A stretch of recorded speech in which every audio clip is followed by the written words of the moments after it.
সব মানুষকেই তার কথা নয় বরং কর্মের দ্বারা মূল্যায়ন করা উচিত।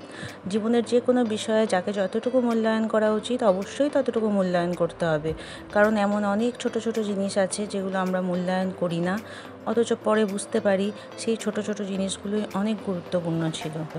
হ্যালো এভরিওয়ান, আসসালামু আলাইকুম, welcome back to my another new blog. আমি আয়েশা।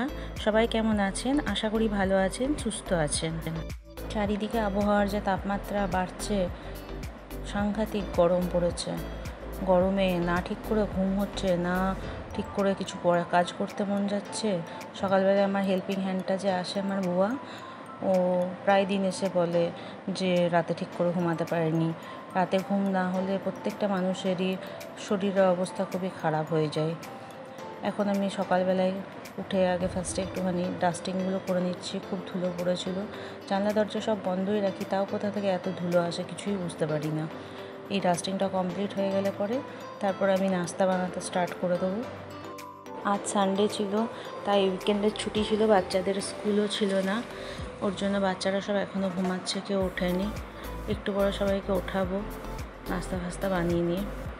এটা আমার একটা টিপট ছিল, একটু পুরনো হয়ে গেছে, ওর জন্য এটা পানি দিয়ে এই টবে যে মানি প্ল্যান্ট গাছগুলো আছে ওটা অনেক বড় হয়ে গেছিলো, ওরই ডালগুলোকে কেটে কেটে পানির মধ্যে ডুবিয়ে রেখেছি। বেশ দেখতে ভালো লাগে।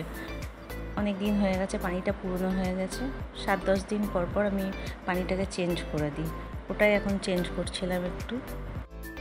কাজ করতে গিয়ে তো পানি পড়বে, এটা স্বাভাবিক, কিন্তু পানি পড়লে আমার বড্ড অস্বস্তি লাগে, তাই সঙ্গে সঙ্গে মুছে নিয়ে নিট করে নিই। সব কাজ হয়ে গেছে, এবার আমি চায়ের দুধটাকে চাপিয়ে নিলাম। আজকে চা, ব্রেড টোস্ট আর ডিম পোচ খাবো, আর কিছু বানাইনি আজকে নাস্তাতে।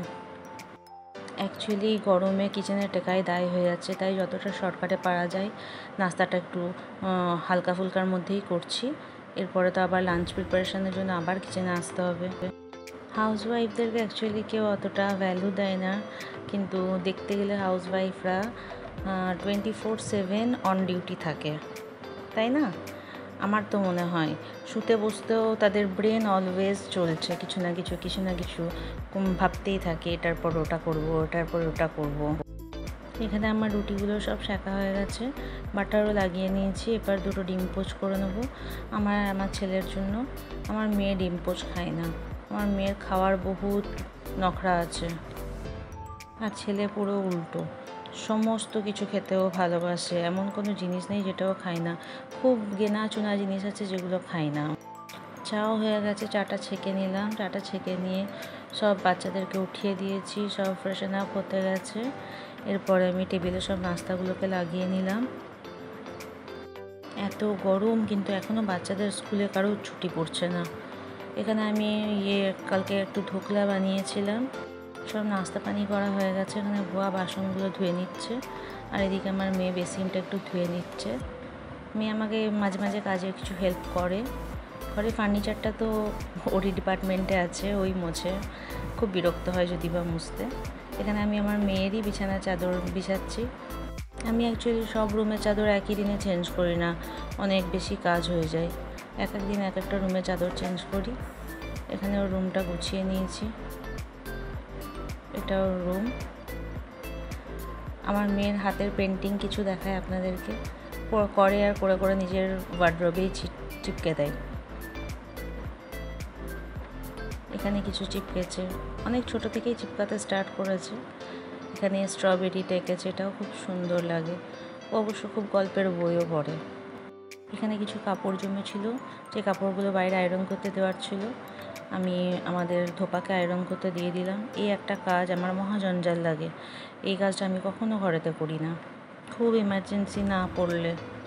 এরপরে আমার হাজব্যান্ড চলে যাবে, ওর জন্য ওর ব্যাগটা আমি প্যাক করে দিচ্ছি।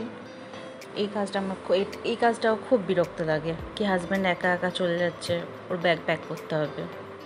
মনে হয় কি সাথেই থাকুক সবসময়, বেটার। রেডি হয়ে গেছে যাবার জন্য, এবার বেরিয়ে যাবে।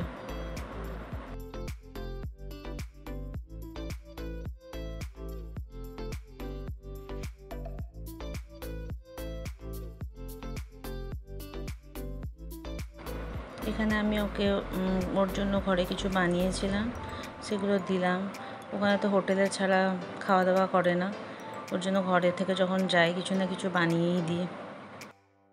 বাচ্চাদের গরমের ছুটিটা পড়লে আমিও যেতে পারি, কিন্তু ছুটিটাই পড়ছে না। ছুটি পড়লে পরে আমিও চলে যাব। আর আমার ছেলে তো ক্লাস 10-এ পড়ছে, ক্লাস 10টা হয়ে গেলে পরে আমরা শিফটও করে যাব ওখানেই, তখন এত প্রবলেম হবে না। কিছুদিন বাদ যাব, তখন আপনাদেরকে আমার ওখানের ঘরটাও দেখাবো ইনশাআল্লাহ। যাই, এবার আমি ঘরের বাকি কাজগুলো করে নিই। এখানে এসে করে আমি ওয়াশিং মেশিনে কাপড় ঘুরে গেছিলো, কাপড়গুলো ফটাফট মেলে নিচ্ছি সব। আজকে চাদর ধুয়েছিলাম দুটো, আমার বেডের চাদরটা ধুয়েছিলাম, আর আমার হাজব্যান্ড ওখানে যে বেডটাই শোয় ওই বেডের চাদরটা তুলে নিয়ে এসেছিলো, ওটা ধুয়েছিলাম। ওপরে চলে এসেছি, এখানে আমার বুয়া মোছামুছি করছে। এসে করে আমি রান্নার প্রিপারেশন করে নিলাম। একদিকে ভাত চাপিয়েছি, একদিকে মুগের ডাল সিদ্ধ করতে দিয়েছি। ডালিতে বেশি কিছু দিইনি, শুধু একটু অল্প করে হলুদ দিয়েছি আর সাদা তেল দিয়েছি কয়েক ফোঁটা। যে কোনো ডাল সেদ্ধ করতে দিলে যদি কয়েক ফোঁটা তেল দেওয়া হয় না, তাহলে প্রেশার কুকারের ওপর দিয়ে ওই বেশি যখন সিটিটা মারে তখন ওই পানিটা একগাদা বেরিয়ে আসে না। তারপর আমি এখানে মশলাগুলো সব ঢেলে নিলাম, যা যা মশলা ঢালার ছিল। এরপর ডিম নিয়ে এসছে, ডিমটাকে একটু পানি দিয়ে ধুয়ে নিই। ডিমেতে আজকাল ডিমের গায়ে বড্ড নোংরা লেগে থাকে। ডালটা সেদ্ধ হয়ে গেছে, ডালটাকে ডাল ঘুটনি দিয়ে ঘুটে নিলাম। ঘুটে নিয়ে এতে অল্প একটু নুন দেবো, মানে স্বাদ মতো নুন দেবো।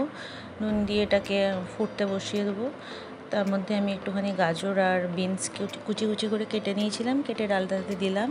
দিয়ে ডালটাকে ছোটো গ্যাসটাতে ট্রান্সফার করে দিয়ে এটাতে আমি ঘি দিয়েছি 1 চামচ, 1 টেবিল স্পুন মতন। দিয়ে ওতে কাজু বাদাম অল্প 1 মুঠো মতন কাজু বাদাম আর একটু কিশমিশ ভালো করে ফ্রাই করে ডালে দিয়ে দিলাম। এরপর আমি ডালের বাগারটা তৈরি করব।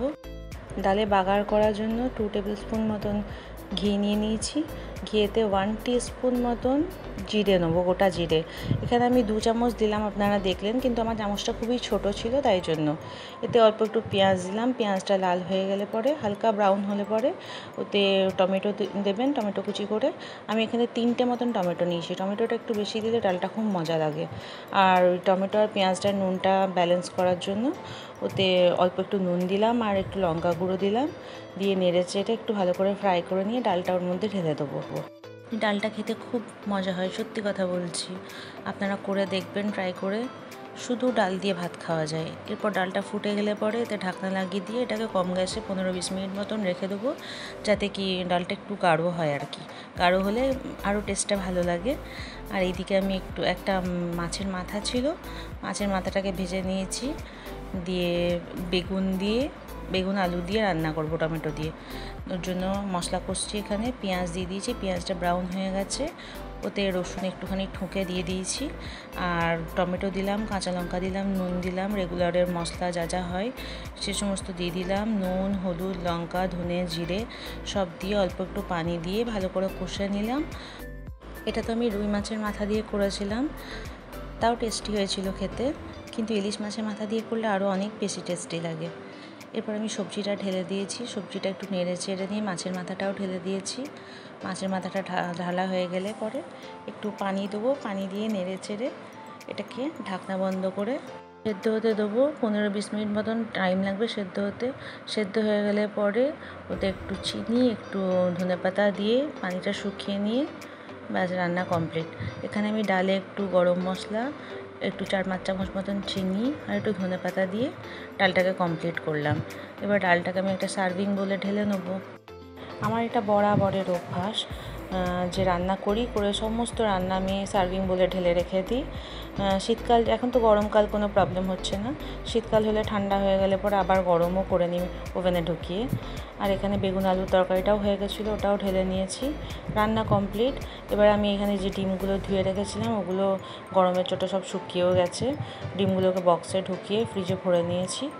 এরপর এখানে দুধের হাঁড়িটাও খালি করার জন্য দুধটাকেও বোতলে ভরে নিলাম, ভরে নিয়ে ফ্রিজে ঢুকিয়ে দিলাম। এই বোতলটাতে কী সুবিধা হয় বলুন তো, ফ্রিজের স্পেস খুব কম ঘেরে, 1.5 লিটার মতন দুধ তো আরামসে হেঁটে যায় এতে। গোসল সব কমপ্লিট হয়ে গেছে, এবারে লাঞ্চ করার জন্য রেডি সবাই। ওই জন্য তার আগে পোস্তর বড়াটা একটু ভেজে নেবো। পোস্তর বড়াটা তখন মাখানোর সময় আমি করিনি, শুটিং করিনি। পোস্ত বড়াতে স্পেশাল তেমন কিছু তো থাকে না। পোস্তটাকে একটু গাঢ় করে বেটে নিতে হয়, দিয়ে কাঁচা লঙ্কা, পেঁয়াজ, ধনেপাতা, আদা রসুন বাটা, নুন আর পাউরুটি স্লাইস দিয়ে একটু ভিজিয়ে আর একটা ডিম দিয়ে মেখে নিয়ে তারপরে খাবার সময় গরম গরম ভেজে নিই। এখানে আমি দেখুন ভাত, ডাল, আমি চাটনিও করেছিলাম, আর বেগুনের তরকারি আর পোস্তর বড়া দিয়ে খেয়ে দিয়ে একটু দুপুরে রেস্টে ছিলাম। তো বিকেল হয়েছে, একটু ছাদে এসেছি। খুব সুন্দর হাওয়া দিচ্ছিলো ছাদেতে আজকে। বিকেল ঠিক নয়, এটা সন্ধে, মাগরিব হয়ে গেছিলো। মাগরিবের ঠিক ওই টাইমটাতে, যে টাইমে সূর্য ডোবে ওই টাইমটাতে ছাদে এসেছিলাম। খুব সুন্দর হাওয়া দিচ্ছিলো। 10-15 মিনিট মতন ছিলাম, তারপরে চলে গেলাম।